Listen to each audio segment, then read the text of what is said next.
మాకున్న సమాచారం మేరకు సుమారుగా 29 కార్యకర్తలపైన పార్టీకి ఇచ్చిన సమాచారం మేరకు 29 మంది కార్యకర్తలపైన దొంగ కేసులు పెడతాం జరిగింది. ఇప్పటికీ 20 కేసులు తీయేస్తాం జరిగింది. ఆ 9 కేసులు ఏదైతే ఉందో అది ఎందుకంటే ఛార్జ్ షీట్ వేసినవి కొన్ని ఉంటాయి, ఆల్రెడీ ట్రయల్కి వెళ్ళినవి కొన్ని ఉంటాయి. అవన్నీ కూడా ఒక పద్ధతి ప్రకారం మేము ఫాలోఅప్ చేసుకుని డిసెంబర్ నాటికి అన్ని కేసులు కూడా తీపిచ్చే బాధ్యత తెలుగుదేశం పార్టీ తీసుకుంటుంది. గతంలో పనిచేసినప్పుడు ఉపాధి హామీ కానీ అన్ని బిల్స్ పెండింగ్ ఉన్నాయి. దాదాపు 90% మనం క్లియర్ అయింది. 10% పెండింగ్ ఉంది. పెండింగ్ కూడా ఎందుకుందో 2 విషయాలు ప్రధానంగా. దాంట్లో కొన్ని వర్కులు చేసిన వర్కులు ప్రీ క్లోజ్ అయిపోయినాయి, ఈ పనులు అవసరం లేదని కేంద్ర ప్రభుత్వానికి వాళ్ళు లేఖ రాసి గల అది లాక్ చేస్తారు. సో పేమెంట్ చేయలేకపోతున్నాం. కేంద్ర మంత్రి గారితో స్వయంగా బాబు గారు మాట్లాడారు.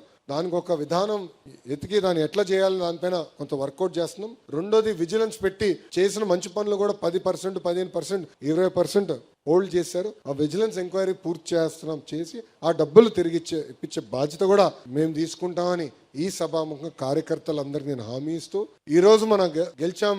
3 పార్టీలు కలిసికట్టుగా గెలిచాం. Telugu Desam party, Janasena party, Bharatiya Janata party కలిసికట్టుగా పనిచేశాం. సిద్ధాంతాలు వేరైన ఆలోచన ఒకటే, అది ఆంధ్ర రాష్ట్రం అన్ని రంగాల్లో నంబర్ 1 ఉండాలని.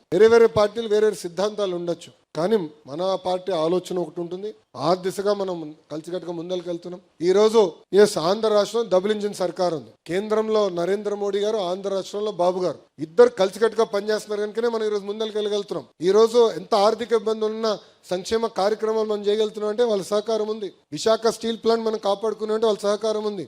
రైల్వే జోన్ వచ్చిందంటే వాళ్ళ సహకారం ఉంది. రేపు కర్నూలులో ఏకంగా మనకి హైకోర్టు బెంచ్ వస్తుంది, దాని కూడా కేంద్ర ప్రభుత్వ సహకారం ఉంది. అంటే ఆంధ్రులు కోరిన అన్ని కోరికలు ఈరోజు పద్ధతి ప్రకారం నరేంద్ర మోడీ గారు తీర్చుకుంటూ వస్తున్నారు. అందుకే మన యోగా డేకి నేను వస్తానంటే ఒక పట్టుదలతో, ఒక కమిట్మెంట్ తో, వాళ్ళు అడగపోయినా ఒక రికార్డ్ సాధించాలని 3 లక్షల మందితో ఒక రికార్డ్ సాధించి గౌరవ ప్రధానమంత్రి గారికి ఒక కానుకగా మనందరం అందజేశాం.